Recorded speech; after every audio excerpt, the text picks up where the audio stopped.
Hello everyone! Wow! I just saw the funniest comment I've ever seen in my life, okay? It was on Kali's channel, and it was just some guy saying, "We want an F for M version!" Who's gonna tell him? Who's gonna tell him that we're lesbian? Who's gonna tell him? I think it's kinda obvious. Like, Kali does F for A, F for F. Like, kinda like me. So, like, who's gonna tell them that... who's gonna tell them that we're lesbian? I think it's pretty obvious. I'm not gonna lie. Like, the comments on Kali's channel are crazy. Okay? Like, I think I saw someone who, did, you know those Reddit stories? Like, I, 24M, met this woman, 24F. It's like that. It's like that. Someone left that. Go for it. Go for it. Spam them. It is in your right to do it. So, I found this game. This was in my Steam. My Omori messed up. It just wouldn't start. And I was like, damn, okay. Backup plan. These lesbians. Oh my god, Verb! Hi! But these lesbians in the back here. And I was like, this seems interesting. Might as well. F4M on February 31st. There is no family. Exactly. February 31st, guys. I will do an F4M. What is that title? Our bad ending? I hope it's not doomed. I don't know. I hope it's not doomed. You know what? Warning! Gore, depictions of abuse and homophobia and sexual themes. I hope you guys are gonna be okay.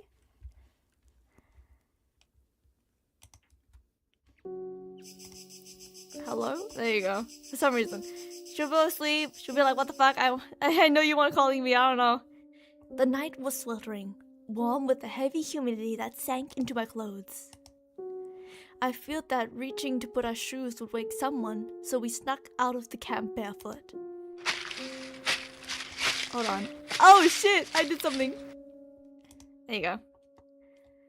I let her lead me along the forest, at the edge of the campsite. Sierra, do you have the string? I blinked and felt something around my pocket for the spool of red thread I had taken from my home economics kit before we left the trip, along with a small pair of scissors. Yeah. We had first discovered the ritual on a blog. Okay, what? There has been many, ranging from confusing to downright morbid, but when we landed on this one, it felt safe enough to try. After all, we just had to. Tie a red string to a banana tree. Connect that red string to our pinkies and make our wish. Remember, we have to make the same wish or it won't come true. Yeah, I know. Best friends forever. Only best friends? I nodded to show her that I understood. Human, I'm gonna call her Hugh, returned a smile, Gentle and sincere, even in the dark, where I could barely make out her features, the gesture made my chest tight. Then we both lowered our heads and clasped our hands together. History Hates Lovers starts playing, oh my god. Make the wish in your heart, the blog had instructed. My heart thundered in my chest. Human wished for us to stay best friends forever, and I wished for her to be mine. Ah! Whatever demon or spirit that was supposed to grant our wish never did. Oh, she's so pretty! Oh my god! More than a decade later, Human and I are neither together nor best friends. At least best friends probably see each other more in person than on Instagram. Instead, she's been seeing this guy for 5 years. Their smiling faces pressed together along the captions teases me. Anniversary shallot when the bay. I can already see how it was going to go from here. Soon they'd get engaged, then they'll apply for a PTO flat, get married, and move out together. It's ever popular Singaporean dream of building a nuclear family.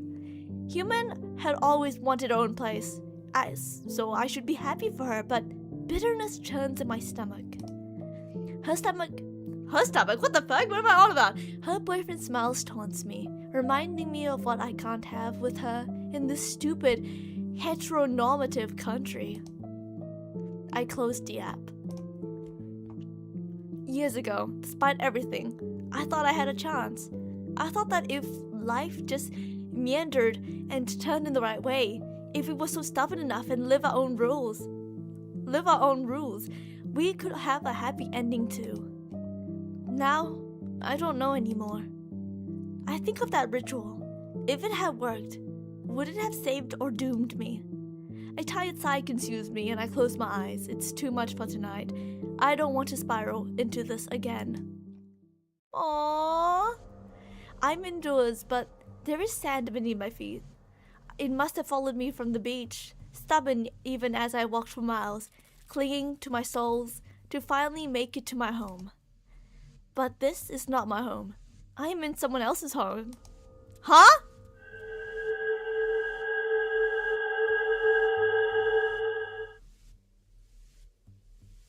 There is a stench in the air. The smell of a mess that had not been cleaned up, of something left out to rot. Something resembling... Oh shit! Oh shit, okay! It was a dream. As I shake off the grogginess, I realize my phone is ringing. Oh my god, smash! I mean, what? Who said that? That's crazy. Listen, I may be asexual, but I am a monster fucker. It was a dream. As I shake off the grogginess, I realize my phone is ringing. It must be the middle of the night. I frown. Calls this late are never good. Oh my god, Human! Hugh? Hugh? Why would she call me? Wonder if it'll show up again. I hope so. Despite the oddity of the call, my heart swells with fondness at the thought of her and the other side. Without sparing another moment, I accept the call. Sierra, are you there? She sounds frantic, her voice breathless and pitched.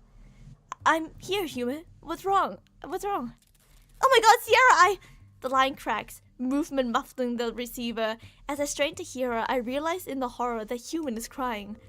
Calm down. Tell me what happened. David and I had a fight. I pushed him by accident and he just... Can you come to the chalet, please? I don't know what to do. Okay, can you text me the address? I'll go now. Yes, I'll text you. You'll help me, right? Of course, we're best friends. I don't know why I said that. We haven't even acknowledged each other in years. Thanks, Sierra. After the call ends, I stare at the screen, letting it sink in. Something had happened between Human and her boyfriend. Something bad. My first thought was that he had hurt her, but she said that she had pushed him.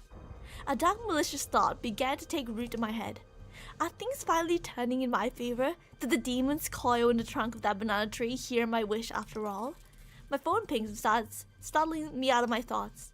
A few texts coming from Human. The first one was badly typed address, followed by another text that corrects a few typos while making a new ones. Finally, the third one comes in with everything laid out corrected. No, can't help it. That's not good. Most likely. Okay. My guess is that she accidentally pushed her boyfriend, and her boyfriend is now dead. And she's like, "Can you help me hide the body?" Like, please. This one, she says, "Sorry." I fire a quick text back to acknowledge it, then move to get changed to leave the house. At this hour, buses and trains have long stopped running. The cab is too expensive. I grab my bicycle instead. I know the chalet is about 20 minutes away by bike. It's an old establishment on the east coast of the park, popular for barbecues near the beach. Yeah, we get a woman. Wait, who's that? Exactly, we get a woman. Yeah. I've been there so many years ago as a part of a secondary school gathering.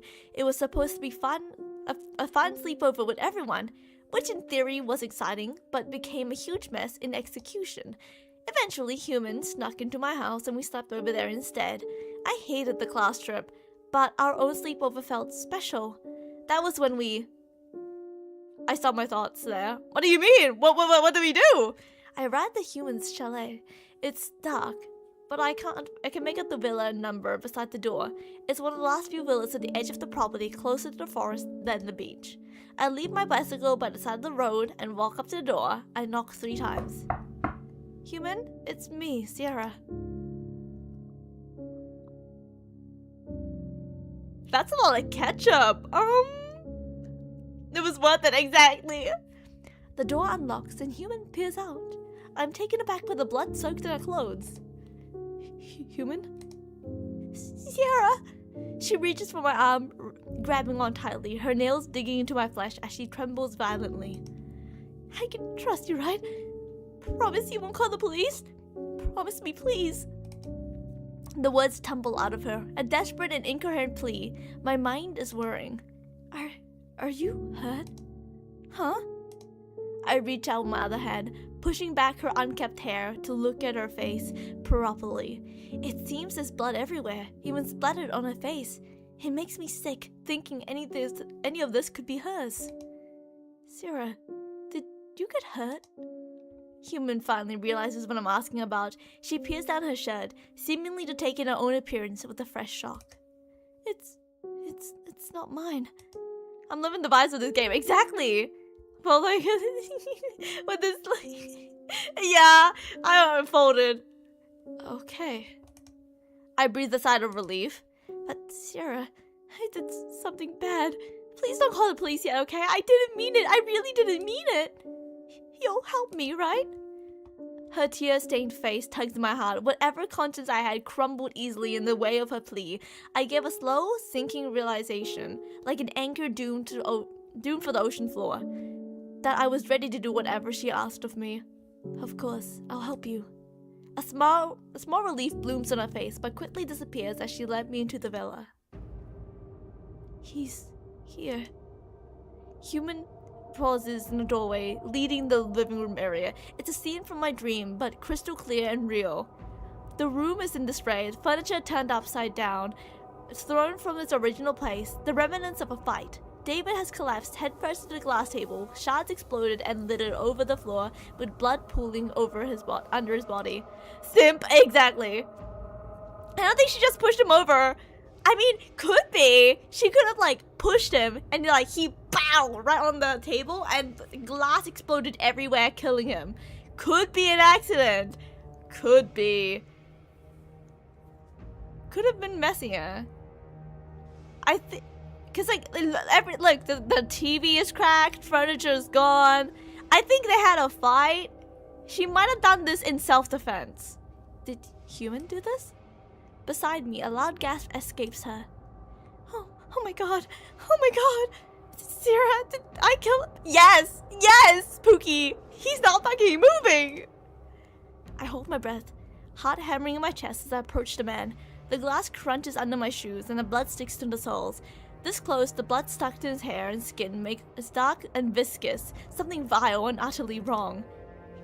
Yeah, he probably did something. I knew the answer before I pressed 2 fingers on his neck. There would have been no pulse. He's dead.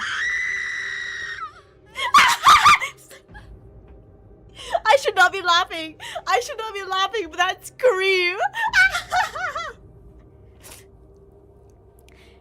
Oh my god. Human screams, chest heaving like an animalistic reaction. I whirl around, pushing her head back to look at her face. She looks pathetic, pale and trembling, as she all but fell apart. Human, look at me. I promise that I'll help you, right? She nods slowly. So I'll help you. Let's bury him and clean this up. Okay. Here goes you. I tug on Human's arm, helping her up to her feet. She pointedly avoids looking at David again, rifling through a few drawers before pulling out large black trash bags. I let her handle his feet while I dealt with the bloodied head. Together we wrapped the body in layers and layers of black plastic until we could see neither his skin or the clothes on his back. We dragged the body out to the back. The chalet sits on the edge of our property, facing into the forest. Grass is overgrown with neglect, long and spindly at our feet. Let's bury him here. I dug my hand to the earth, prying our grass and soil away. It's long and arduous work, toiling away with nothing to do but our bare bodies. Maybe we should have scoured for tools in the house, something to use as a shovel, but as I peered over the human, the bare motion feels like a repentance. I don't speak a word to her, I just kept digging, nails growing back with dirt and skin turning bloodied. We paid together. When at last a large enough hole appeared, we pushed the body in and covered it up. The room also needs cleaning up. Human gathers a broom to sweep the glass shards that has been flown at every corner of the room upon impact. I scrub the blood off the tiles, turning an old rag pink. I think we're done. Human stares at me wordlessly, eyes blinking in a daze. I realize her blouse is still soaked with blood and substance, caking her hair along the dirt in the backyard. Her face is blotchy with dry tears, sweat pooling at her neck. When did burying the body and cleaning stuff out worked in any piece of media? Exactly, when did it work? The police will have its own ways of finding it, you know? You should take a shower. Human reaches out, fingers closing around my jacket. You too. I wasn't sure what she meant, or what was gonna happen. I wasn't sure up until we were shuffling to the bathroom together, shedding our clothes and stepping into the shower stall where the hot water poured down our bare backs. I'm taking a shower with her? I know lesbians move fast, but what? Already? It's close to 20 minutes and I'm already taking a shower with her. That's crazy. Okay. We're about to play patty cake in the shower, bro. You can go first. The phrase lingers at the tip of my tongue. I was on the verge of being voiced before I swallow it down. Something about the way Human had closed her fist over the lapel of my jacket. The way she tugged on my arm to lead me to the bathroom. Yuri speedrun! The way she loosened my hair and pulled my ponytail apart. I couldn't say it. Instead, I grasped the straws presented me, fingers threading through her fine black hair. I'll help you wash your back hair. Okay. As the soap ran down her back, I noticed purplish bruises blooming on her back. Oh, he was a bitch! He deserved to die! There was stark against her fair skin, big patches that seemed deliberate rather than accidental. Though Human shivered, I wondered if she would want to talk about it at all. Oh, hold on, we gotta save. We gotta save! Automatic saves, hello? Yeah. Okay. Did we ask about the bruises? I think I'm gonna ask him. I think we already know the bruises. Let's talk about a memory. Do you remember when we were in primary 4 together? I got bullied and you had to wash my hair for me just like this. Oh, yeah. You were much more timid then. And you were unhinged. Human lets out a soft, humorless laugh. Yeah, things were so different back then. I remember I got called to read aloud in class. Back then, I had a hard time projecting my voice. Even something simple like reading a passage aloud in class was a nightmare. Yeah, make it worse, yeah. I wouldn't ask about it. I think we can put 2 and 2 together. The teacher was such a jerk for picking on you like that. Yeah, she made me repeat it again and again because I wasn't loud enough, until the class got frustrated with me. It was a bunch of boys who picked on you after, right? Yeah, they were pissed that we were late to recess break. The boys cornered me after class at the end, confronting me as if I had done the whole thing on purpose. Caught off guard, I didn't know how to respond as my cheeks burned in mortification. It all happened so fast. Suddenly, someone was grabbing onto my hair and another was uncapping a bottle of glue and pouring it in my braids. Ew, what the fuck? You appeared right then and saved me. More like just cursed them out until they ran off. Yeah. What did you use? Dialect? Yep, learned it from my dad. I was grateful Human was clutching onto her hand like a lifeline as it led me to the washroom to clean up. Shame had consumed me and I apologized profusely, but she deflected all of it. She forced me to accept her care instead. Human guided me and tilted my head back in the sink, tugging off my hair tie to release the braid and waves of my hair, then switched the tap and ran the water through my hair. I closed my eyes, sinking into sensations. Her fingers combed through my hair, starting at the tips, carefully breaking up clumps of dry glue. She worked her way up to my scalp, tugging and untangling the strands of my hair. She was so meticulous, so gentle that my heart ached. It was such a sharp contrast to how she treated the boys. I couldn't help but thinking how lucky I was to be one of her best friends that she had chosen. It was time that I felt painfully vulnerable in her presence. For someone like me, so doubted everything and struggled to keep her head up, her unwavering presence was so precious. I'm glad we became friends. Me too. Human seems calmer. Her shoulders have loosened up and her eyes are closing. Running water fills silence. I wonder if she ever gets the same flooding, vulnerable sensation as I did. If this feels as intimate for her as it did for me back then, or if it's really nothing but a favor. Thank you, Sierra. It's nothing. I think your hair's clean now. No, I mean, talking about the past. It was nice. I missed it. Aww. I leave Human to settle down in the room. Something draws me back to the backyard again. The grave he made is still there, a fresh mound of dirt and a mist of long, overgrown grass. I think of his body, broken and buried beneath. I want him to rot. I want his flesh and skin to break apart and separate from the bone, for the earth to consume him whole and leave nothing to touch her ever again. My head whips up to a sound, squinting at the trees. Belatedly, I'm reminded me of the ritual Human and I had done as kids, how we've tied a red string to a tree, just like one of many here.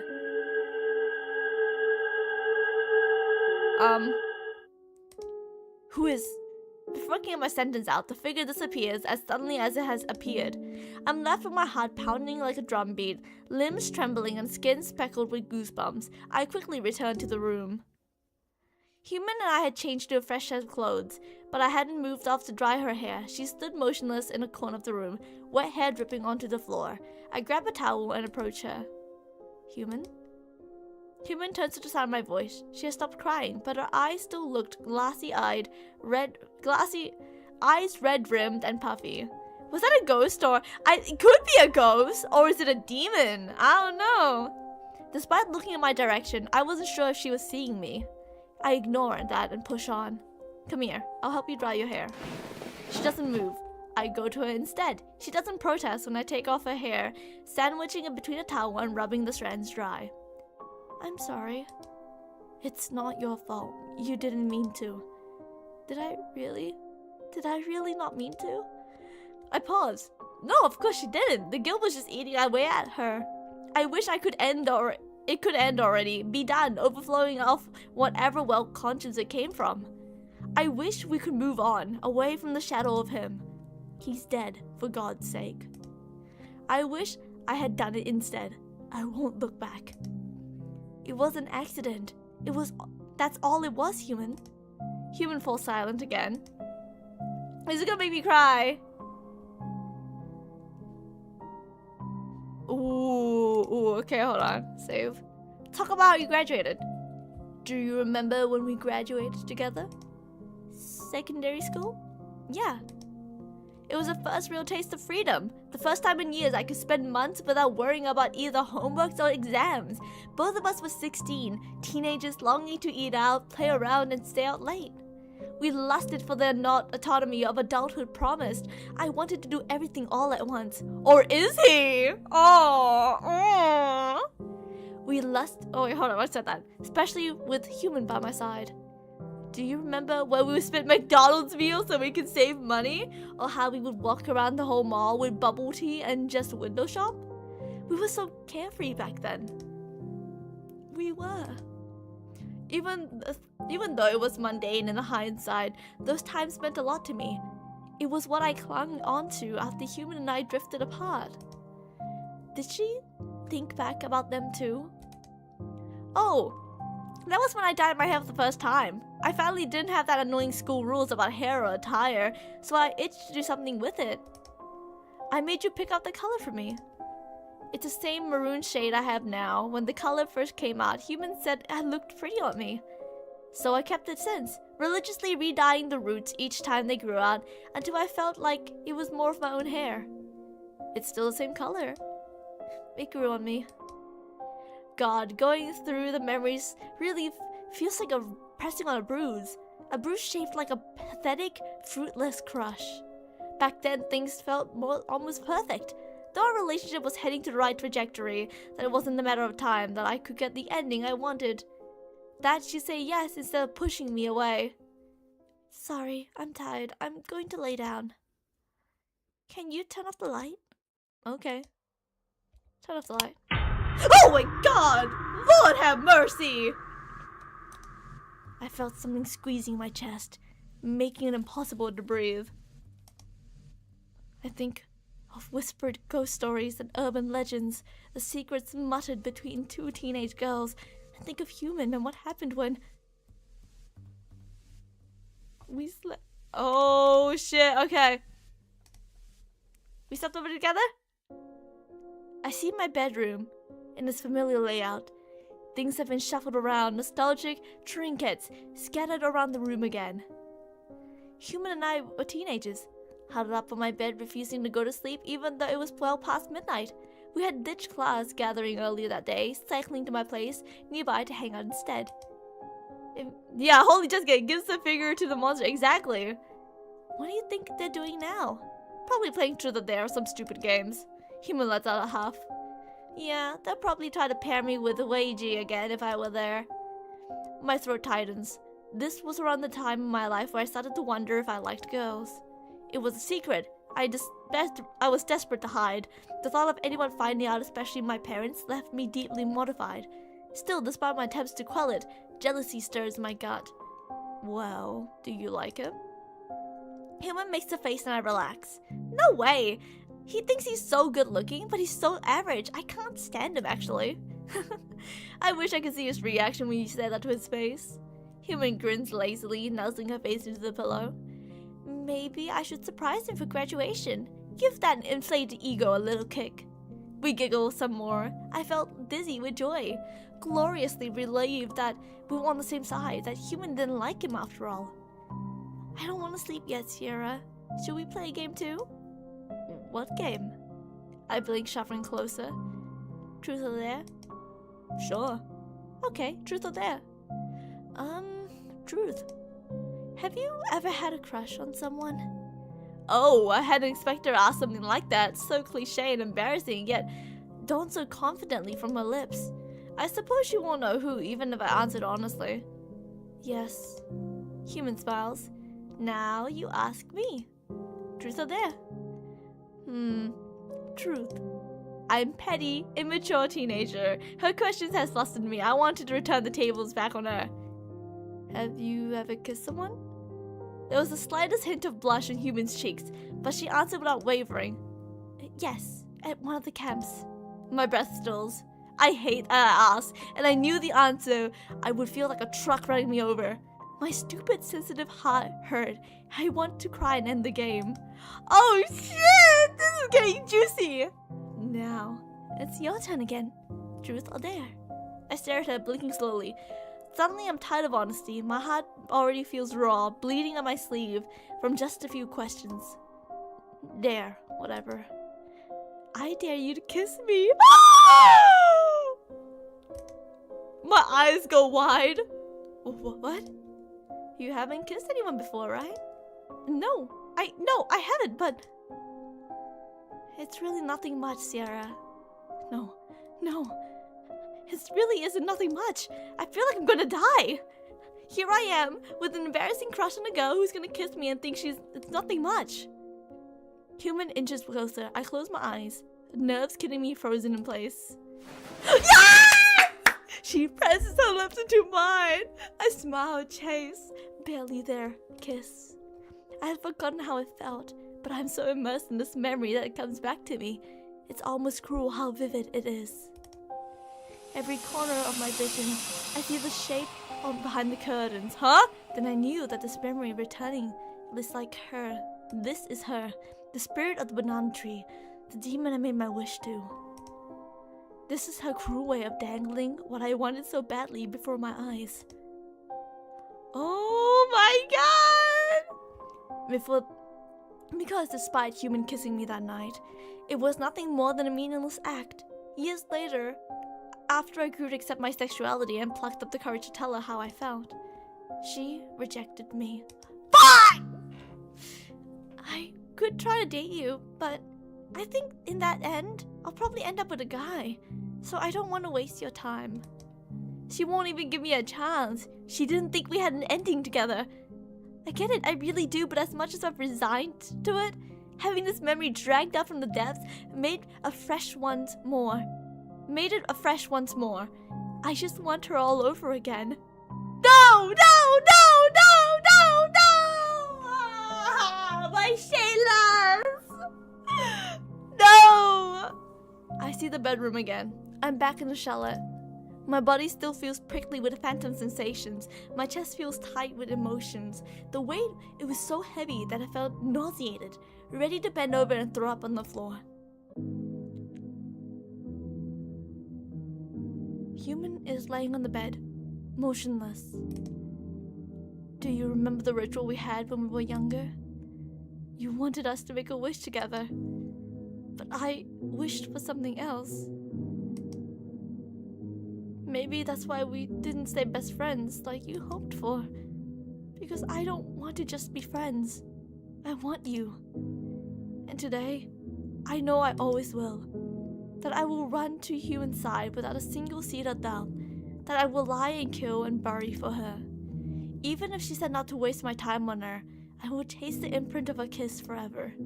I will feel the pieces of my dreams into her, force my pleas and promises past her lips, even if I know she will always spit them back out.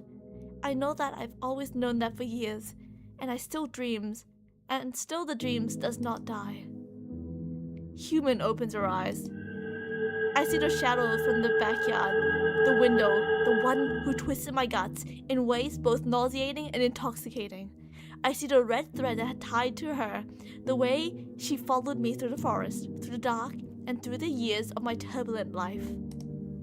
Of course, this was the only way it could happen for me. Show me. She reaches up, cupping my face in her hand. What? Show me that you want me. I'm waiting. I didn't care if it felt wrong. I longed to that past, so I let her drag me down and kiss her. Yes! Okay. Her lips are sweet, but just as she opens her mouth to invite me in, the taste of my tongue turns sour, like rotten flesh. Wait, what? Hold on. Sorry, what? Rotten flesh? Sorry, what? Ah! Game. Hold on. Pause. Game. What do you mean rotten flesh? What do you mean rotten flesh? I thought we were gonna make out with my best friend. What do you mean rotten flesh? Are you making my Yuri doomed? Are you making it, like, dead doomed? Not on my fucking watch, game. Not on my watch. Did she die during the fight? She either died during the fight or she got possessed. Ah, shit! I don't know which one's which, bro! It should repulse me, but something about it feels intoxicating. I don't like the person we're playing anymore. Wait, is she the monster? Could be. I move to straddle her, wanting to be closer. I imagine our bodies as broken puzzle pieces, forced together by a wish, bruising where we meet. If it hurts enough, maybe we can be molded into the shape of each other.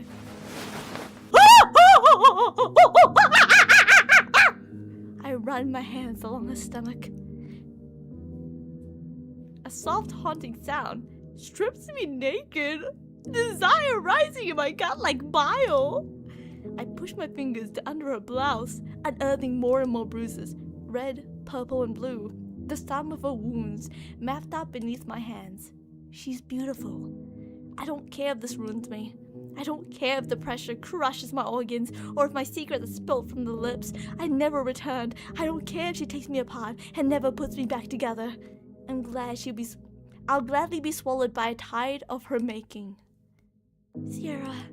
She curls her arms around my neck, pulling me closer to herself, her lips pressed against my throat. Do you know the price of your wish? I know she's speaking against my skin. I hear her voice inside my head, deep and guttural, like an inhuman growl. Suddenly her nails grow sharp against my skin, scraping against my pulse. My blood goes cold.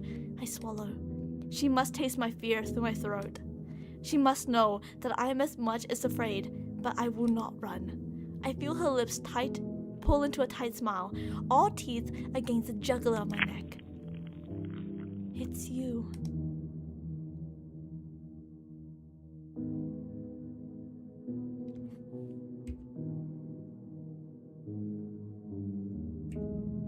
Oh, shit. I close my eyes. I hope my blood is warm against her lips. I hope my heart is as black as it feels. And I hope that when she's done with me, she will drag me straight to hell. It doesn't matter if it's a bad ending, as long as I'm the one I can share with her. That was a love ending? That was a love ending. Are you fucking with me right now? That was a love ending?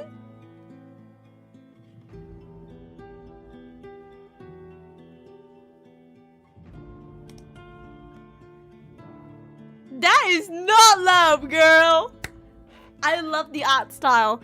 It's a short game, but I love the art style. I fuck with this art style. This is good. Well, now we know how a boyfriend dies. Exactly. Now we know how a boyfriend dies. Okay. It's okay. I had a feeling this was going to be sure. Hey, don't look at that. Don't look at that.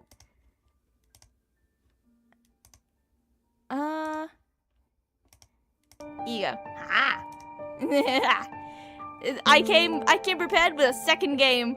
Because I had a feeling. I had a feeling. Hey, this is also Yuri. This game contains two read the fucking warning. This game contains 2 hot ladies, food, and a magical girl transformation. Oh my god. I love this warning. This is a beautiful warning. Would you like to view the spoiler content warnings? Yeah. This game also contains light gore, themes of gaslighting, and generally a toxic relationship. Toxic Yuri. Toxic Yuri. Reader discretion is advised. Now, dear reader, let's begin. Yeah, obviously. Oh, for the toxic Yuri. Alright. A little dash of sugar suit, a spray of rose milk, and a lavender branch. And done! Kind of fits my taste, exactly. Magical girl transformation, very important, exactly. On the table sits a very delectable pancake. He attempted to bite into it, but this is for Natalia. She's gonna love this, I know. Yummers. Who is this? Good morning, Natalia. weren't expecting to see me out this early? You just startled me a bit. Sorry. You just startled me a little bit, Lillian. That's all. I made you some pancakes. You set the plate down on the bed. Thanks. Did she? Thank you? Yeah. It's not exactly enough, though. What's the matter now, Natalia? Do you not like them?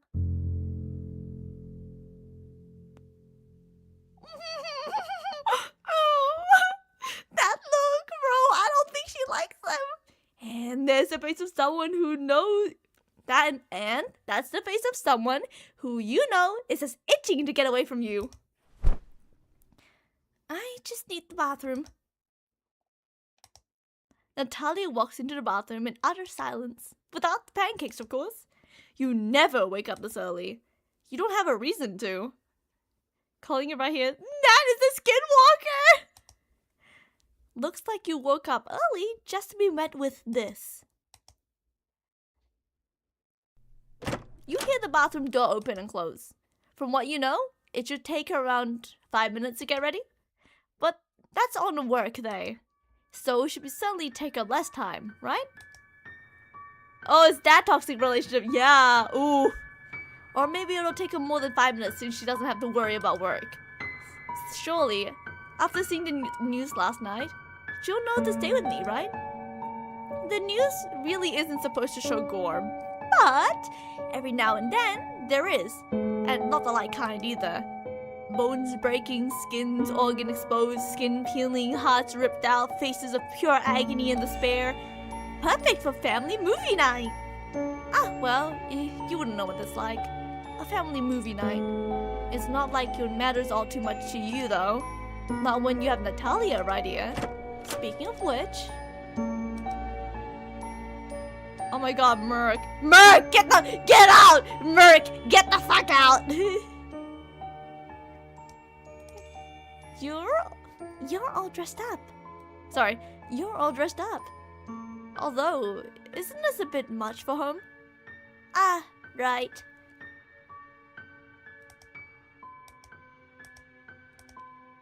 I have to supervise the students' ice fractology research, Lillian. I don't plan on staying here all day. Natalia, what are you thinking? You know we're supposed to be staying home. The Onyx's orders portal to Infernus is all the news I've been talking about. You know those students need me. I can't just depend on them. Besides, leaving them would be like letting the Onyx order... Merc!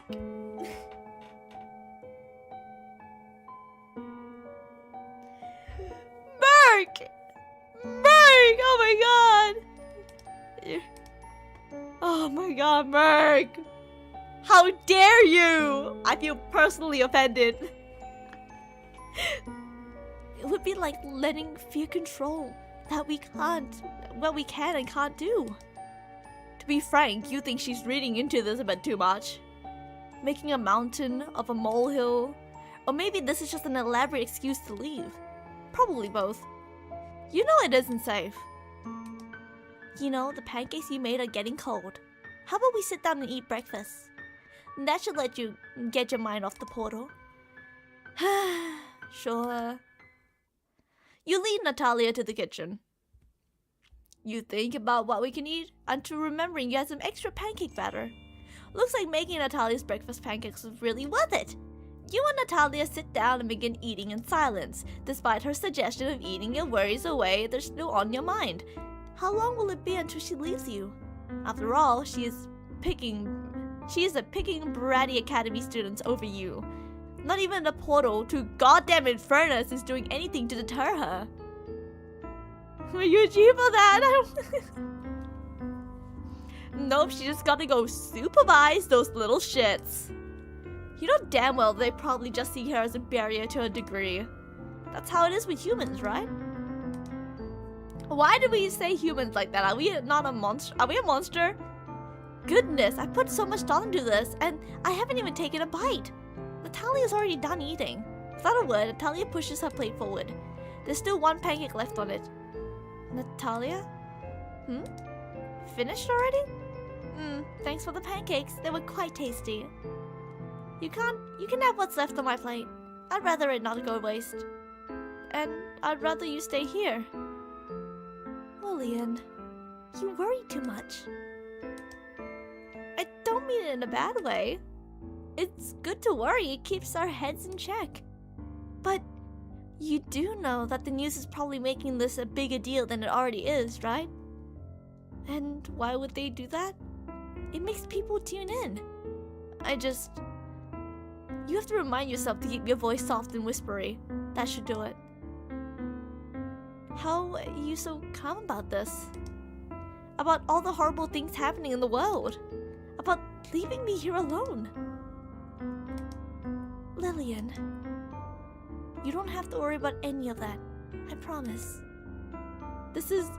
She's gonna stay! I knew it! I'll return home before you know it. Oh. Girl, stay home with your girlfriend! Are you okay? Then I'll take your word for it. Just promise no demon's gonna take you from me. I promise. Natalia reminds me of a rich mental lady who's mentally 70. She could be. Well, you failed yet again, making Natalia stay instead of going to work. Great. It's not like you can go out and do stuff. Natalia is so dangerous for going outside. Stay with me instead. Yeah, going after her after all that whining would make you a fucking hypocrite. Not that you really care about hypocrisy in the grand scheme of things, but you know that Natalia would care a bit too much. So what should I do now? Think about Natalia, sleep, garden for a bit. Maybe some sleep could do you some good. You didn't wake up early for no reason after all. You'd head over to the bedroom, fully intent on sleeping. But something else happens. You lay down on the bed, though it's just a tad too cold and too hard for your taste, thanks to Natalia. I guess it's what you get for loving her. You wonder what Natalia would think seeing you like this, seeing you wait for her like some whiny dog. Maybe she'll like it, maybe not. To be quite honest, you don't know. You close your eyes hoping you can get away with sleeping the day away again, just to ignore how starved you are for some real love. What is she talking to? To herself! But you can't just ignore the empty pit in your chest. The feeling that Natalia practically abandoned you for work of all things. I always thought that humans hated work. I mean, that's all I've ever heard anyone complain about. So what are the odds I end up with someone who loves it? Well, it isn't my fault that she has such a nice heart. It's the fact that she's away for so long that's a problem. And it gives her a heart more to students than to me. And the fact that she definitely thinks I'm annoying. One of these days is gonna be our last together. I can feel it. Only so much love can exist in a person. One day she'll love them more than me. Perfect. Just perfect. Just as you finally stared into your fill of love, Natalia decided to tip the faucet into the academy. It's a shame, really. They could never appreciate her heart like you do. You starve for it, while they receive an endless supply of it from her. You don't know if you can take it. Alright, fine. Natalia does love you. She brings you flowers, even if they'll freeze in her hands. She always has the bed ready for the two of you, even if it's cold. She always kisses you and pecks you on the cheek before leaving for work, even if you don't want her at work. But it's not enough. She's not human. She is not human. Is it so wrong for me to want more from this? I deserve to be loved too, don't I? Natalia would rather a demon eat her up than just to stay with me for a few days. What a shame. You lay in bed for a while, a very long while, then decided to cook some dinner for you and Natalia. Ah, welcome home, Natalia. Hey, Lillian, how's your day? Pretty boring, actually, especially since I'm pretty sure you were supposed to be home 12 hours ago. Lillian. Ah, sorry. Not sorry. I really was just worried about you. And a bit bored, too. Well, it's better to be bored than to be eaten by a demon now, isn't it? Yeah, you're right. I made some dinner for us. Come sit. You and Natalia sit down at the dinner table. She doesn't seem too interested in the salad. Again, all of that work for nothing. You can feel the apathy radiating off Natalia. Oh well, what's new? Natalia, what's the matter now? Oh, nothing, I'm just a tad bit worried about my students.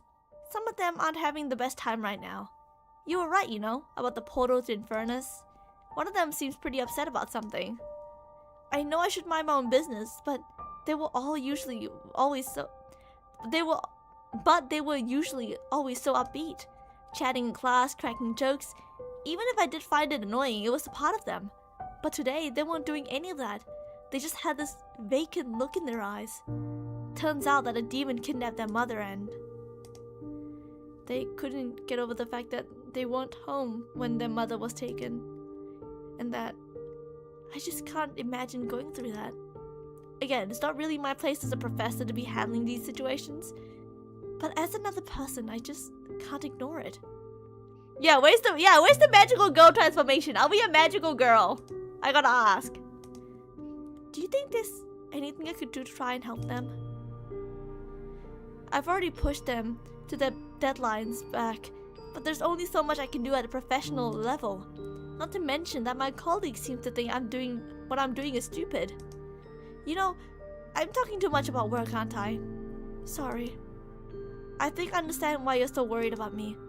I was being unfair to you, and I'm sorry? Now you're sorry for the way you've treated me? After hearing a student bitch about it? You're talking about their opinions more seriously than mine? Lillian, what? Now I'm the bad guy, right? I'm the bad guy for being pissed off. Their emotions are valid too, so why can't mine be? Why, Natalia? If one of those little bitches died, you'd fucking lose it. Lillian, what the hell are you talking about? It's true, right?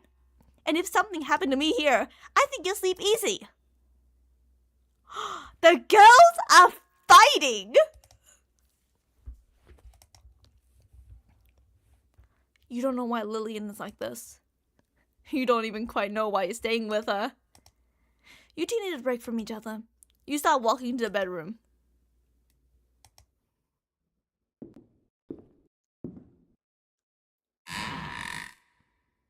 Maybe some time apart will do us some good. It'll do Lillian some good. Maybe she'll stop being so clingy if we just stop for a while. Oh shit, we're in the POV of Natalia? Where are you going? To the academy.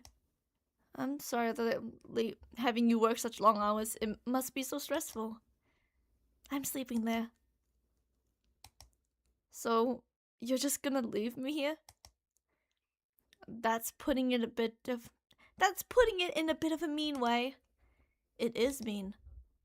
I promise I'm not trying to hurt you. I'm trying to save us from each other. I don't know what's going on with you, but we need some time apart. So just don't hurt each other. So we just don't hurt each other, You think I'm going to hurt you? Where did that thought even come from? Where do you think? You're delusional. All the more reasons why we need time apart. What a shame. You have such a lovely heart, Natalia. That's why we're together. When you give it all to me, it's so nice for the both of us. But we have a little problem here. It's not all mine. It's divided up. All because you have an issue with committing to me. I guess I should have seen this coming. I never told you this before, but it's always how things end up for me. Oh well. My time with you is no different. This game goes. Oh shit! What's happening? A bright light envelops your vision, and a sound is muffled. You can barely make out Lillian's silhouette in the blinding light. Shit! Magical girl! Magical girl! Is it over? Lillian, who you think is Lillian, stands in front of you. Wings break out from her back. Long, straight hair falls over her face. She raises her head. She stares at you with dark slits, like a predator inspecting its prey. Lord have mercy! Oh my God! I'm on my knees! Holy shit! Holy shit! Holy shit! Lord have mercy on my soul! Holy! I'm not religious, but for her, I'll be religious for her. Oh, hold on. I gotta. Where the fuck is it?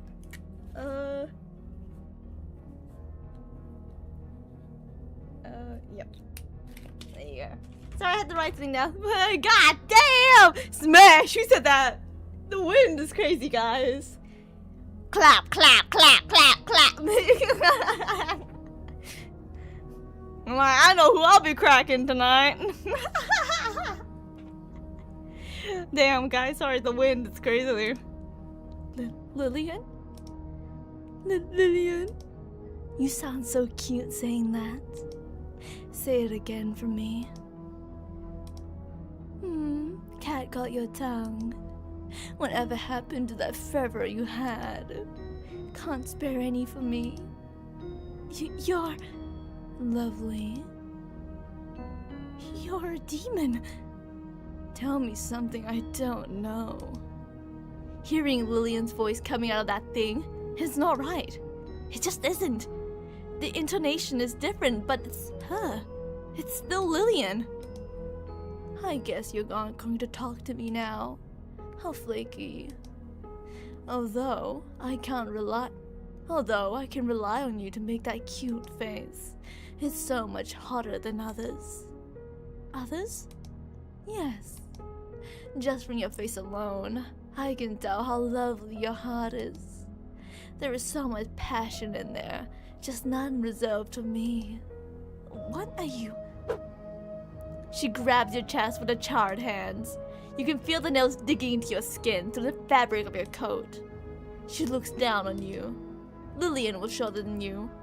Why so serious, Batman? Sorry. Why so serious? Let go of me, it hurts. I'm afraid I can't do that. The portal to Infernus. You struggle to speak as she tightens her grip. You humans wish. Why would I ever want another demons around you? Use that useless brain of yours. I was here long before that stupid portal opened. Why? I can't tell you what you mean. Squeak like that. Squeak that out again. Why? Why are you doing this? Why do you go to work? I forgot. You're a strange one. Alright then, let me tell you what I've learned. Humans go to work to get green papers. They trade papers for food. Humans work for food. So do I. I tried doing things the good old-fashioned way, but it just wasn't doing it for me. Can I make a deal with that? Exactly. Hello, welcome. This is a toxic Yuri we're in. So they're in a relationship and she's secretly a demon, and she was like, you know what? You focus on your work. I'm just gonna reveal myself to you as a demon. So we're at that phase right now. What now? You wanna find out? You feel her nails cutting through flesh, penetrating your skin, tissue flat, and grabbing your heart. You try to scream, but nothing comes out. Not that screaming would have done much anyway. Your heart finally breaks away from the rest of your body. Oh shit.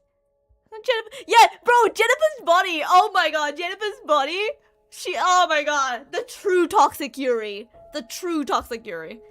Natalia, it's such a shame that it had to end like this. Think of it this way though. Now your heart is fully being used in real good use. Your students are never gonna see you again. They're gonna wonder where Professor Blanche is. I bet you're still thinking about the academy. See what I mean? She can have my soul. Exactly. You spend it on people who can't put their heart on good use. I'm doing us both a favor here. Everything goes dark. Think of it like this, though. You're not alone in this. You weren't the first one. You certainly won't be the last. That was it. That was the end of that. Thank you for playing to me. That's me cracking her. Ah, shit. That was good. My god, bro. What? Oh my god, they're both shot. I don't have any more. I don't have any more on hand. Hold on. I'll download one. I have another one on hand. Hold on. We have to make small talk while we do this. Okay. Oh my god, that was cool. That was cool. Hold on. It's downloading, but I think she tried. That toxic Yuri, okay? I like the toxic Yuri. It frustrated me, obviously, because toxic Yuri. Because, like, excuse me? Why are you so mean to her? She's trying her best. Okay. Okay, it's downloading. That was fast. Okay, this one looks cute more than anything. So let me change it to boom. Close that.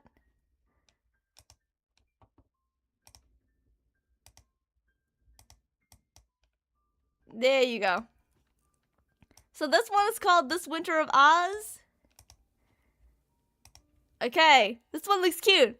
This one looks very adorable. So hopes and prayers that this is gonna be like wholesome instead of like the scary stuff we've been having recently. Start. I got an immediate achievement for starting a new game. That's crazy. Through the snow marches a stranger, neither man nor beast. Down the path paved with sweet regrets and painful pleasures, she continues to thread. She does not waver from her course, though she does not know why. Even her body and mind were gnawed by the blistering wind, she does not dare to question her soul. Then does she know? Yeah. Not yet. She bears the weight of splinters through fragmented memories and whirling emotions, a bittersweet cocktail of laughter, fear, anger, and warmth, all wrapped with a promise. The road to forever begins here. She marches, and marches, and marches more, onwards as the snow falls and wind blows overhead. The creature knows nothing, thinks nothing, feels nothing, and yet she knows, thinks, and feels all at the same time. Okay. Oh shit. Day 0, a Jenny's end, okay. Oh, she's cute! Esther, come back! My father's horse continues to run off into the forest, ignoring my pleas. Horns. I try to use the whistle command my father taught me, but Esther is too scared to listen. Esther, please don't! He dashes behind the wall of snow-covered pines and disappears. Leave me. I look back at the cargo carriage that Esther was pulling moments ago, at least where I thought it was. In my panic to catch Esther, I completely lost sight of the carriage. 200 gil for the proverbs, 400 for the leather scraps, 300 for the calcium ore. Oh no. For an apprentice merchant like myself, this is the worst thing that could happen. No, wait. I'm lost in the middle of a sprawling forest I've never traveled before, with no horse and barely any supplies. Forget merchants, this is the worst thing that could happen to anyone. I'm lost and cold and I have to find Esther. I don't care if I don't know where he went. He couldn't have gone far. Esther! Esther! I tried following Esther's hoof prints, or at least what was left of them. The snowfall is starting to pick up, and his prints are starting to fade. But that doesn't matter. I'll find him, no matter what. I look behind every ashen tree trunk and every snow-covered shrub. He's going to be there somewhere. Walking up hills, even slightly trodden, and scoping the barren wilderness for any signs. Hester! Starting off, hello, welcome. Starting off with the horse running away. So I think the horse ran away because of the snowstorm, and she's like by herself because this is her first time being a merchant. Like her dad taught her. I think that's why the dad was brought up. Hester! He couldn't have probably gotten far, right? I look behind every ashen tree trunk and every snow-covered shrub. He's got to be here somewhere. I push on, hiking up hill after hill, scoping the barren wilderness for any signs of life, step by step, inch by inch, until Oh. I think she fell. Give up. Damn. My joints feel like they're frozen solid. I can't get up. My face is pressed against the biting snow, and I don't know the cold was this painful. I don't know how long. I've been looking for Asta. Long enough until the sun have set, at least. I have no clue where my carriage is. The wind and snow are in favor now. This must be what a blizzard is like. I'm cold. I'm hungry. I'm scared. Blistering cold tears form around my eyes. It hurts to cry, but I can't help it. What is that? Tapping?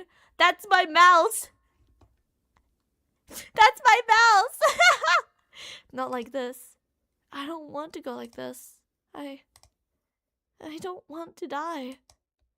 Not before I've done anything with myself. I don't want to die in a cold and lonely place like this. No, I want to.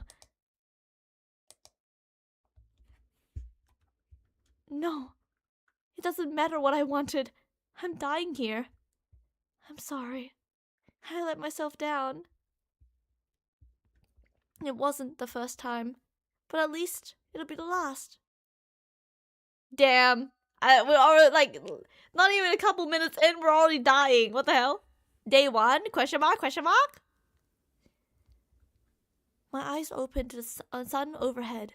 I feel its warmth, more so than the scalping of the snow against my cheek, and the sun's weight. The sun shouldn't weigh anything, right? Is this what the afterlife is like? Afterlife? Ah! I drove right up, remembering where I am, but my legs don't cooperate because they're held down by a person? Definitely a person sleeping on top of me. They're kind of warm too. Wait, are they the reason why I didn't freeze up to death last night? Mr. or Mrs. Sun, thank you for saving me. Ah! Whoops, seems like I spooked them. The mystery person stumbles off my legs and onto the snow below, assuming a battle stance? Apologies for yelling. After a moment of tense staring, the stranger lowers their stance. Sorry, force of habit. Good to see you're awake. Yes, thank you once again. For what? The stranger seemed to be asked, less of a confusion and more so out of indigence. Saving me? I was becoming quite the corpse there, buried under all the snow. Quite the corpse is a little assumptive. I have no idea their age. I have no idea, bro. Would it be an impressive corpse? Did I say that out loud? Yes. I turn away to hide my reddening face. Well, I'll be going now. Safe travels. Wait! My travels would definitely not be safe. Oh. I almost died last night. I couldn't survive another night out here all by myself. Do you know how to make a fire? Not in the snow, no. What the fuck do you mean I hope so? What the fuck? I'm being so serious right now. What?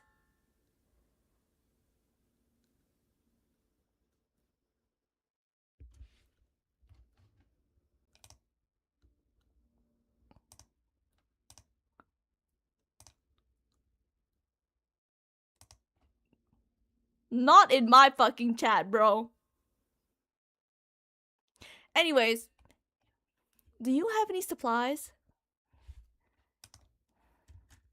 I had supplies in my carriage before I got lost. But I have my clothes. And you left? I fucking kicked that bitch, bro. I kicked them. Hell nah. Not in my chat, bro. Not in my chat. I see that. Not at all. Full stop. This is what I say. Castration. This is what I say. Castration should come back, bro. This is what I say it. Excuse me for asking, but where are you heading off to? If it's not too much trouble, I would like to come along. I live in these parts. Oh, sorry, I had assumed. But you have somewhere you need to be, right? Yes, I do! The next town past Uberton, to the east. But I have no idea where east even is, let alone Uberton. The sun rises in the east. You can start by walking in that direction. She points towards the sun. Oh, right, silly me. I know where to go now, and yet I can't bring myself to start moving. The girl gives me a concerned look. What's wrong? Oh, nothing, it's just... I'm just worried about dying. Is this the time for philosophy? No. I mean, immediately dying. In this vast forest filled with... I don't know. I've never been on a horse carriage through the snow, but Father thought it would be a good experience, and look where he got me. Alone and about to die. You look very much alive to me. That's only because you saved me. I did not. I'm sorry, I didn't quite catch that. Sleeping on top of someone in the middle of the blizzard doesn't count as saving. It's a survival tactic. I was just using your warmth. Well, call it what you like, but I would have died if it weren't for you. Hello, welcome! And think about it. If we had some time to spend... If we had some time to spend another night out in the snow, I could use your warmth again. So, what do you say we travel together? I said I wasn't traveling. Right. But I don't mind tagging along with you. Until you make it safely. Really? I mean, are you sure that wouldn't be much of a bother? A little late to be asking that after you practically begged me to come. But no, it's no bother at all. Well, thank you so much. I just realized I've never asked for your name. How rude of me. That's fine. Well, my name is Delilah, and I'm an apprentice merchant from the town of Slatebrook. And with whom do I have the pleasure of acquainting with today? She looks at me, unfazed by my merchant speak. What's your name? I don't have one. I blank. You don't have a name? Everyone has a name. How'd you get through life without a name? The nameless girl simply shrugs off my question. Never needed one. Now that I think about it, she's quite peculiar. I've had a lot of questions, but something tells me she isn't in an answering mood. Oh, I have an idea. This was supposed to be where she asked, what's your idea? Maybe I could name you. Call me whatever you like. Okay, wonderful. Let's see, we're on snow. Snow backwards is wands. No, that doesn't work. Maybe if I... Wait, where did she go? Hey, get back here! She ignores my pleas and continues walking, forcing me to run to catch up to her. Wait up, Lux! She stops in her tracks. Lux? Lux? Right, Lux! How's that for a name? Don't call me that. But you said I can call you whatever I... Not that. It goes from Lux to not Lux. How about Nox? No. Periwinkle? Also no. Tiffany? Please no. Lux it is then. Lux makes her own discomfort known with that glare, but she doesn't protest the name any further. Come on, we'll march east until we're out of daylight. Yes, ma'am. So we march, and march some more. Trudging through the thick snow, Lux leads, and I follow close behind. Or as close as I can be. It's hard for me to walk through the snow, but Lux marches on like it isn't even there. Lux stops and waits for me to catch up. Oh, I accidentally went ahead, but I'm begging for those. Another break already? Yes, please. Fine, but make it quick. Sorry, but I don't plan on it. Beyond grumbling to my breaks, Lux never had much to say. Not that I was in the shape to break the silence. The most I could offer of any conversation was out-of-breath plea to rest. After what feels like hours of trekking to snow, my eyes find a familiar sight in the distance. My carriage! I take off ahead of Lux with newfound energy in my step. POV, that one friend who says they'll eat anything. Exactly! Oh my god. While I can't use it for transport, I don't think Lux and I would like to pull it along. Lots of my supplies should be there. Don't get your hopes up. Soon enough, I see what Lux was talking about. Even the interior is coated with snow, and the wind is strong enough to carve a faint mark along the wood. Almost everything was destroyed or blown away in the last night's blizzard, and what's left was particularly pillaged of what looks like local wildlife. At least there are some preserves I left that I can take. There really isn't much of anything left in my cargo. Oh, but at least it's still intact. Spotting the corner leather book cover, I rummaged through the carriage ruins to find my personal tome. Your what? My tome, see? I pointed the cover. I can't read. Oh. Well, it's a big book of notes I've ever compiled in the years of my various magic studies. I'm not sure why I brought it along, but I guess you could say it's my good luck charm. Magic? I didn't take you for a mage type. Oh, I'm not. I'm just a girl with a dream, I guess. But that dream was big enough to fill entire books with magic. Well, not the entire book, no, but a little over halfway. I've been copying down my favorite facts and spells from my wizardry textbooks that my father could get his hands on ever since I was a little girl. Anything from common spells to advanced seals, and even modern theories that are inside that baby, all translated into common language for almost anyone to read. How can she talk, though? Yeah, she can't read, but how can she talk? I mean, when you're talking, you don't need to read. You just kind of copy what you hear. Hopes and prayers.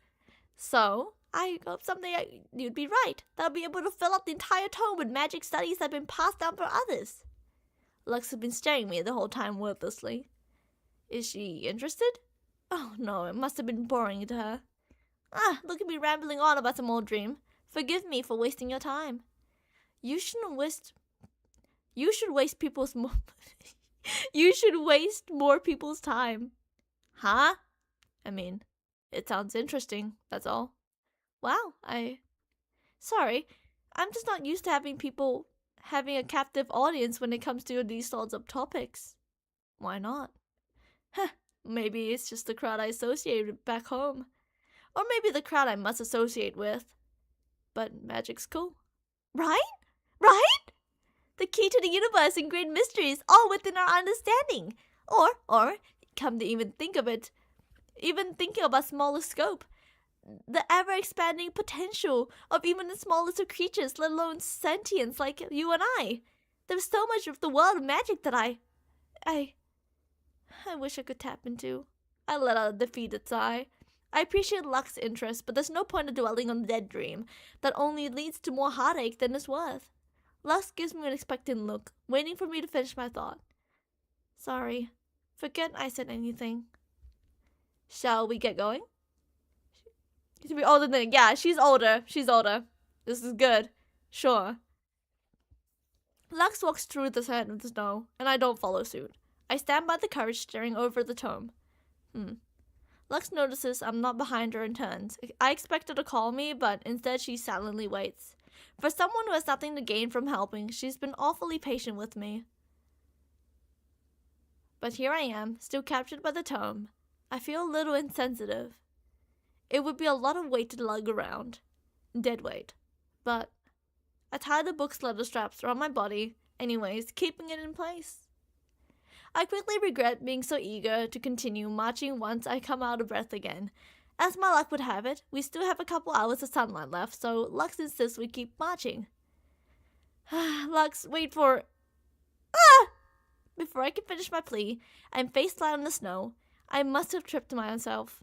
Lux comes back to me, but doesn't say a word. She holds out her hand to me. Oh, thank you. I pull myself up. I feel Lux's grip on me tighten ever so slightly. Let's keep walking like this. Holding hands? Sure. You won't trip as often that way. You're right. You make a good point. It's a little embarrassing to be led around by the hand, but I suppose it's better than falling on my face again. Lead the way then. Lux nods, and we march onwards, hand in hand. Lux slows her pace to match my tired marching, but she doesn't seem to mind as much now. Admittedly, the embarrassment I once felt soon turns into a sense of comfort, knowing that I can rely on Lux, even if it's for something as simple as walking through the snow. Still, she doesn't offer much in ways of breaks or conversation, so we spend the remaining hours of daylight marching in silence, hand in hand. Aww. I drop down into the snow. My legs are reduced to nothing, and yet Lux asked me to walk into the moments before sundown. But finally, salvation! She said that we could set up camp for the night. Here, I have some tarp and sticks that we can use to make a tent. The wind seems to calm tonight, so we shouldn't have a problem setting it up. You've set up a tent before, right? I'm prepared to learn! That's the spirit. Lux teaches me how to prop up the tarp using a few sticks, and soon enough we have ourselves a little tent. It would be a bit of a snug fit, don't you think? Well, yeah, I don't tend to have guests. But you're always welcome to sleep outside. Nope, inside it is. I'll be going hunting now. If you can start a fire, do that. I don't know how to do that. Right. Just sit tight, I'll be back. Lux suspends newly caught prey above the flame while I munch on the few preserves I have salvaged from the carriage. Something about seeing a dead animal just feels gross. I'm still wheezing from the fact you just kicked that guy. Oh yeah, no. Like, nah. The vibes were wrong.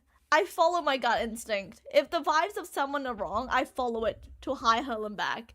I never doubt it. Plus, even if you say it's a joke, that's really fucking weird. Full stop. Full stop. And sure, I'll run out of food soon.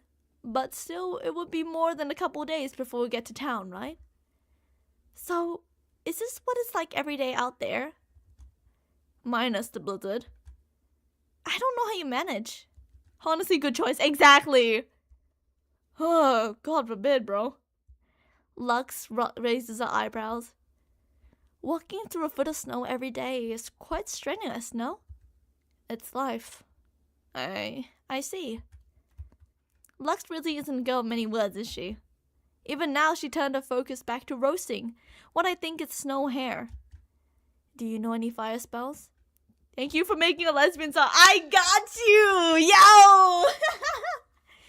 Yo! Listen. The guitar in the background. Obviously, lesbian song, bro. Lesbian songs. I need to make more lesbian songs. Okay, there's another lesbian song, but that was for Fractal Lines. I will upload a short of that soon. Okay, that lesbian song for Fractal Lines. Another lesbian song for another project I'm working on. Oh my god. Huh? Fire. Burn. Know any? Well, yes, I understand what you're asking, but... Oh, right, the tone I shared with her earlier. Looking back on it, it's a little embarrassing how eager I was to blab about a dead dream with her. But now that she knows, at least I could dignify her with an answer. Especially since it's like the only topic that interests her. Oh yeah, the lesbian song. Where the hell did those come from? What do you mean? Where did what come from? I do know a number of fire-related spells, yes, but I hadn't had the time to practice any of them. Or any spells, really. I just came across and I saw a shot where you were singing a lesbian song and you were alive. Oh, yes, yeah, because I go live and I just play a bunch of my songs that I've written down, or like cover songs on my guitar. So, like, catch that when you can. It's rare when I share my songs, but I was talking to my friends and they were like, do it. And I was like, okay, you know what? Fine, I'll do it. I'll humor you. How come? Well, because I'm a merchant, not a mage. A merchant in training, at least. If I dedicated myself a few years of mage training, I could have at least casted Agi on some firewood. That should be enough to light a fire. Are you lesbian? Obviously. I love women. All my stuff on my YouTube is, what's it again? F for F or F for A? Mainly F for F. Lesbian songs. Have a second channel with some songs. Super recommended. Hey, wait, we don't have to talk about it. Can you see all of me? Yeah, obviously. I have my second channel. That's where I do my music or like my funny shit posts, okay? Because I don't want it to mix in with the ASMR stuff. So I'm like, hey guys, I do music. Like I rarely do my music in front of people. I'm back row. I'm making a Cowboy Caitlyn. Oh shit! Oh my god, Cowboy Caitlyn? Crazy. Then again, I feel like the amount of training I've done in my free time when I was younger, most people would have been able to cast an evil basic spell like Zio by now. But I haven't had any such luck. Zio? Oh yes, it's more of a party trick than anything. It's a light electric spell that allows the caster to emit sparks by their hands. You got from second channel. You got a second channel? How did I miss it from that? I was making a bracelet and it dropped and I was done. Damn. Yeah, I have a second channel. I rarely touch it though. It's Valerie VA 2.0. Lux extended her hands, and from beneath the layers, I closed her eyes. After a second, I see above her hand. What the fuck? Sparks? This is Zio, right? Wow. I mean, yes it is. I didn't know you practiced magic, Lux. Still not big on names, but thanks. I have so many questions. Where are your teachers? Do you even have any teachers? How was learning the magic in the wilderness like? Now you know about the shitpost channel. Exactly. I learned stuff from places. Ah. Well, the answer I was expecting, but I'll take it over silence. Zio, a spell. Oh my god. Do you use magic often out there? Oh, you can't see, but here. There you go. That's what she's doing with her hands. I know a few spells, but they all serve their different purposes. It looks so pretty. I was out of sentence. Oh, I mean, I love making bracelets. Bracelet making. I need to get back and do that. I thought it was a Calvin Rider. For example, Zio isn't just a harmless spell. Lux motions behind me and I turn around. I notice a couple snow hares in the distance, peeping from under the snow, entranced by the sparks glowing from Lux's hand. Some animals are curious, helpful for hunting them. Ah, yes. Hunting bothers you. What? No, not at all. Liar. It's that obvious? Well, maybe just a little. I let out a weak laugh. Lux responds out by only turning to face the distant hares. It's not pretty, I'll give you that. You just learned? Oh, I mean, it's fun learning new skills like that. I gotta get back into it. That's one thing I need to do. I used to make remember those rubber band charm loops? I don't know what they call it anymore, but it was so cute. Yeah, Belle. When did Vi, herself cut out the shirts to get them zero? Sorry, I think I had an aneurysm reading that sentence. Is it just me? But I wouldn't rely on foraging this time of year. Yeah, ayo, guys, that was weird girl making glowing shit. ayo, guys, that weird girl's making glowing shit again. Her hands are glowing. What the fuck? They're doing it again. Still, if you don't like hunting, then you don't like killing. I can't spell good. Actually, I might breed right now when I'm listening. Bet. So, put me at ease. I'm not sure I follow. Does that mean she likes killing? So should I not be at ease? Your call. That does not inspire much confidence. Well, that Lux likes to be the killing type despite her macabre conversations, okay? So, ready to go to bed with a killer? Wait, I'm not! So on so many levels, I am not ready. Oh, okay then. I'll be in the tent. You'll be free to join me when you're ready. Yes, thank you. Was she joking? I didn't think she could do that. Yuri, all goods. It's probably safe. Probably. After a couple deep breaths. Come on, Delia. Delia. I said Delilah. It is probably Delilah. You could probably do this. Just a night with a kind, morbid stranger. And a couple more deep breaths. I built up the courage to enter the tent when Lux already inside. Oh my god, we're sleeping in the same It's dark. And snug, as I thought. I find some space Lux left by the entrance and lay down. Her back is facing towards me, so I can't see her expression. Lux? No response. I guess she's already asleep. Good night. I'm not sure what I expected. I try to curl up for warmth, but it's still so cold. Why won't the entrance flap stay shut? Jeez. An idea comes to me when the pang of guilt shortly comes after. I'm broke because I searched up $0 of its raw gain. That's fair enough. Out like a log, she's dead. Lux? Oh, she doesn't mind. I turn around and scoot towards Lux's back. Warm, she's so warm. Oh, I could sleep like this for weeks.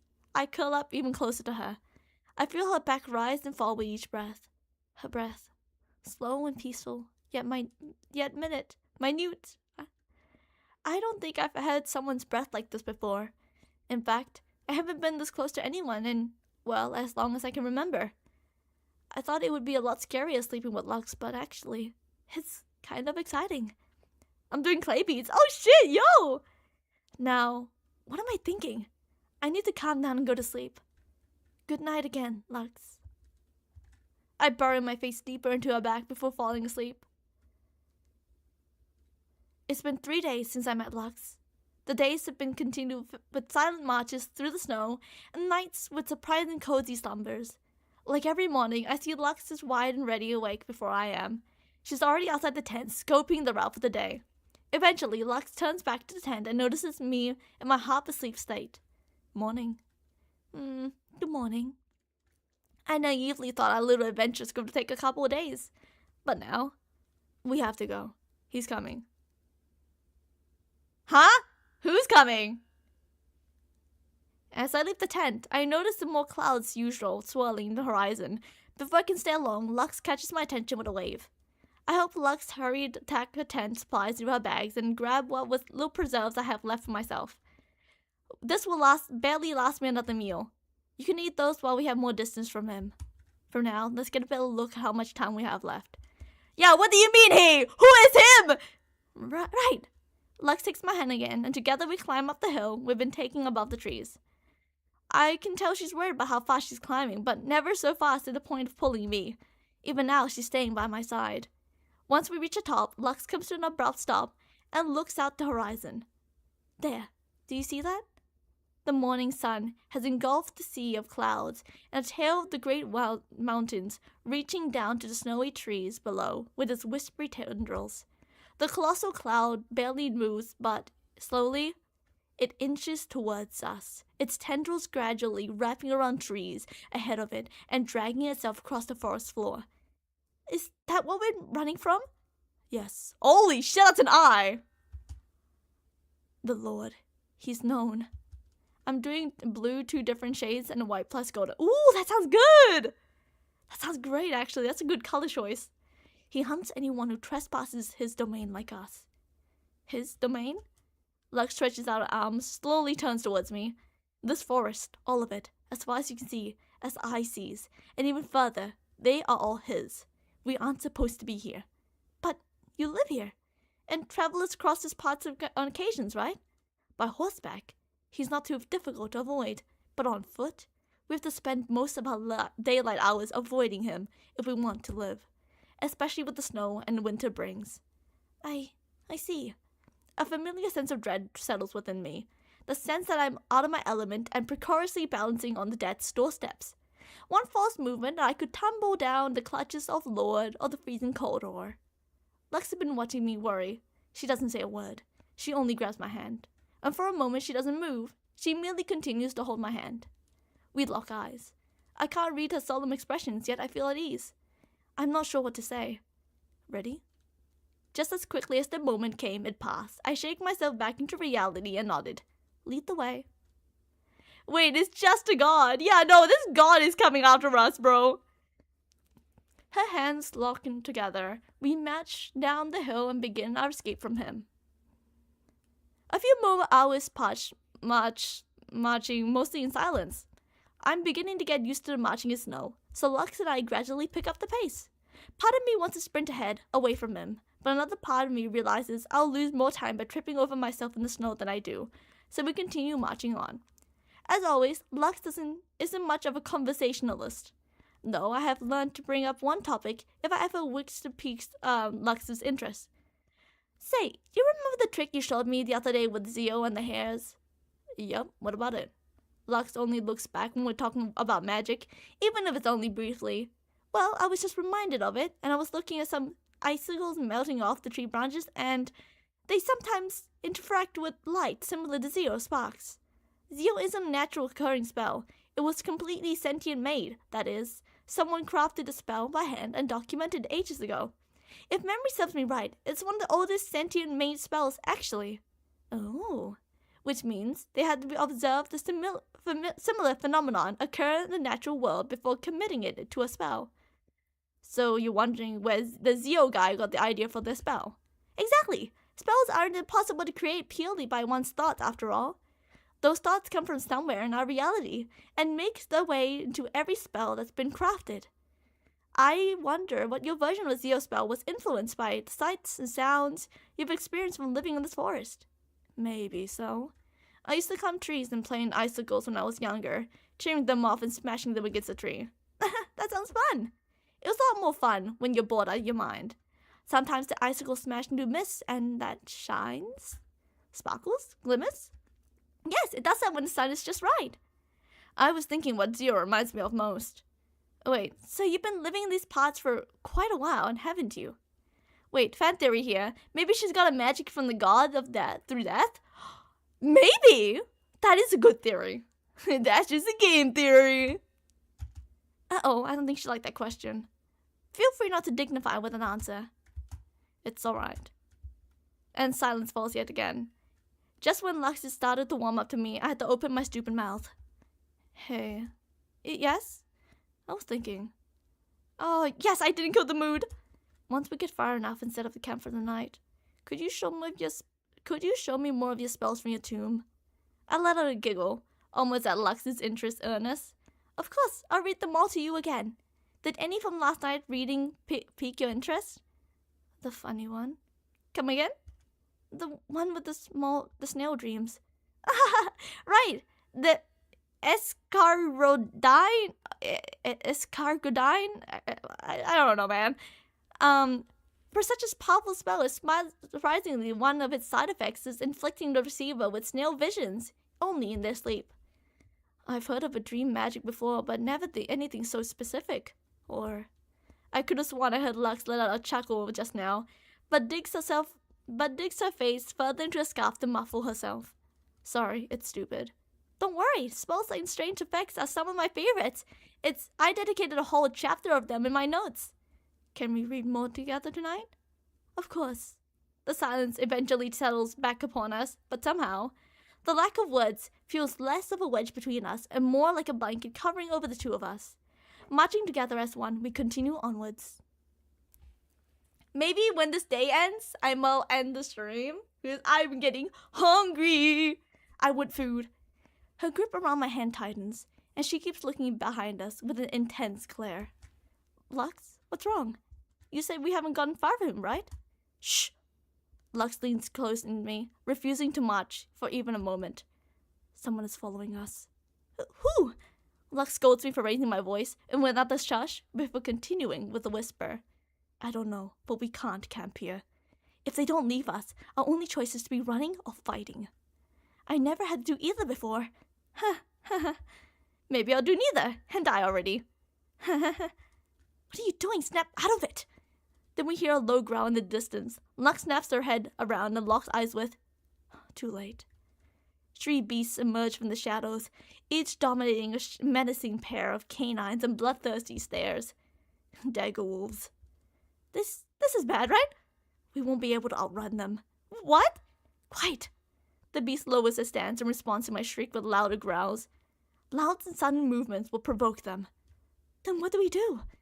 We're gonna die here. This isn't happening to me. This isn't happening to me. This isn't. It isn't. It isn't. It isn't. It isn't. It isn't. I'm sorry for being a selfish, stupid girl. In times like this, all I can think about was what could have been. Another night by the campfire with you. You carry my hands in yours as we sit there in silence, even if it's for a moment, the warmth of the crackling fire enveloping us in an unspoken serenity. Don't. I'm sorry for thinking something so selfish at a time like this. I'm sorry for dragging you down. Don't let go! Huh? Look at my hand. Lux's hand is on fire? When did that... Answer quickly. Is this magic? The fire isn't burning her. In fact, it appears the fire is emitting from my glove. Yes, it is. Algelio. I think a more powerful fire spell than Algi. I didn't know you. I don't know any fire magic. Then how did... It started when you were freaking out and you won't let go of me. Whatever you did, saving our lives. The beast's gaze fixed on the fire on Lux's hand, beginning to slowly back away. I don't know if the spell will continue if you let go of my hand.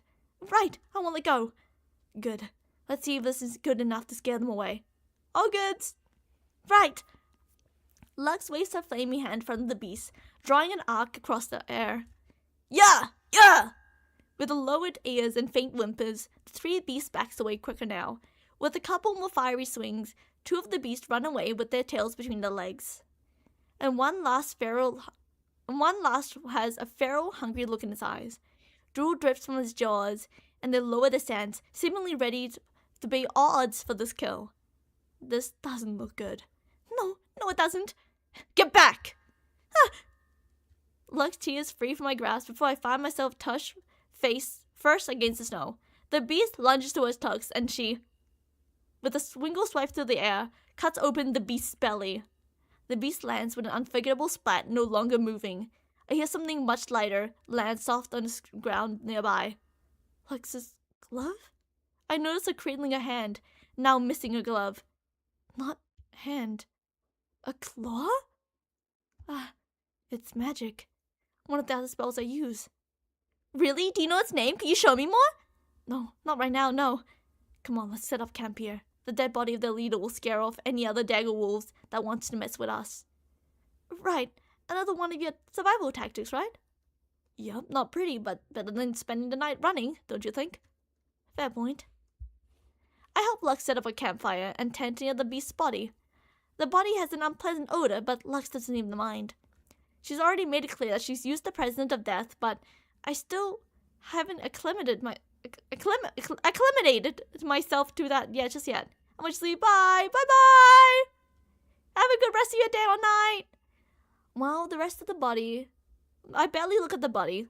Lux has already torn some pieces off the flesh and carcass and is currently roasting it over the fire. You gonna eat? Oh, no, I still have some. I thought I couldn't realize the last of my food is no more. Hey, so you know how snow hares eat bark? You think I can? No. Right. You're not very good at this whole living thing. Lux's out-of-pocket observation makes me chuckle. You may be right. At least you're here to chaperone me. Slay the beast that comes my way and whatnot. Give yourself some credit. The fight would have gotten a lot tougher if it wasn't for your fire magic. My fire magic? But I still can't practice any magic. But you knew the spells when I didn't. Somehow with your knowledge and my magic ability, together we were able to cast an Uglio. I've heard that you cast this before, but I never thought... Wait, I can practice magic with you! Together, we can... Oh, wow! Do you think we can, fly? Probably not. Right. I'm getting ahead of myself there, but still. I still can't believe we can practice magic, and it's all thanks to you. Again, I didn't do everything. So, thanks for being smart. I'm not used to taking compliments. No problem. I bashfully look at my feet when I notice. Ow! I had to cut my hand over the... Has the cut on my hand always been there? Must have been from the spell. Sorry. Right, the claw spell. Yes, the claw spell. Maybe you could show me now, if it's no bother. You're bleeding. Should take care of that first. Oh, right. What if we use the healing spell like Dia? Now we can practice magic together. I can envision the spell for you, and you can cast it on me. Just tell me what to do. Great! I asked Lux to hold her hand onto mine, and with my other uncut hand I grab onto hers. I imagined the casting Dia. All the text poured in my mind over night after night into arts of healing flashing to my mind and... A faint verdant glow appears around Lux's hand. Is it working? The cut doesn't seem to be getting any better. It still stings as much, but as it did the other spell started. feeling any different? Not really, no. It's fine though, it doesn't really hurt that much. I guess I was getting a bit ahead of myself. Want to try acrylic again? Yeah, we should see if we can replicate it.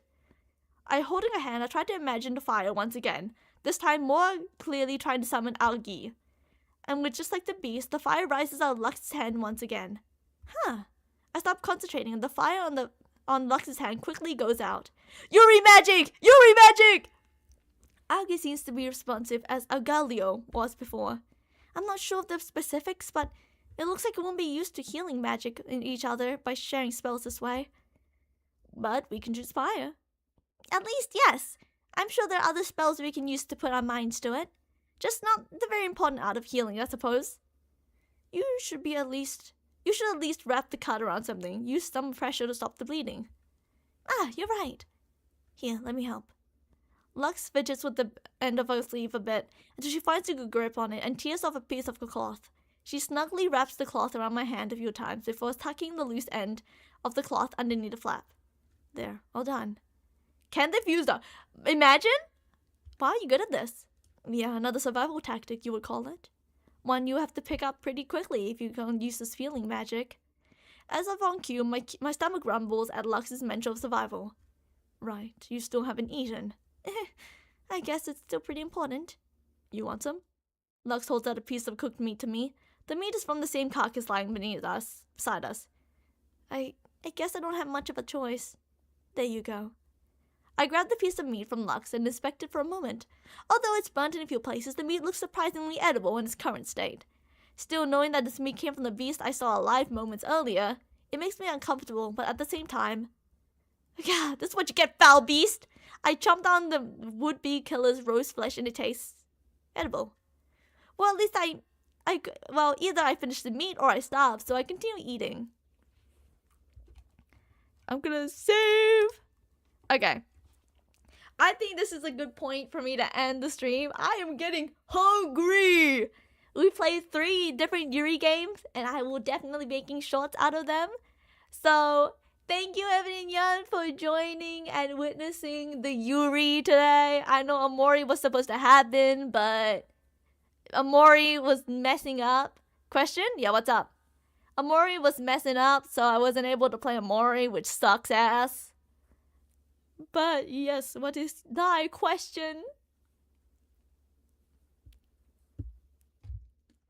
Fusion ASMR. Oh my god, imagine. Thanks for the stream, of course. Thank you everyone for joining. I hope a good rest of your day or night. Adios! Wow!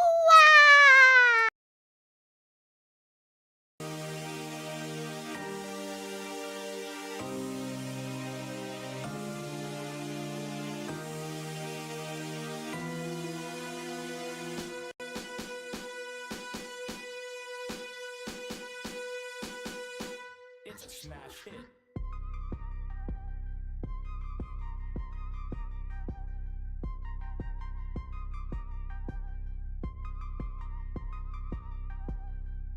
Check it out.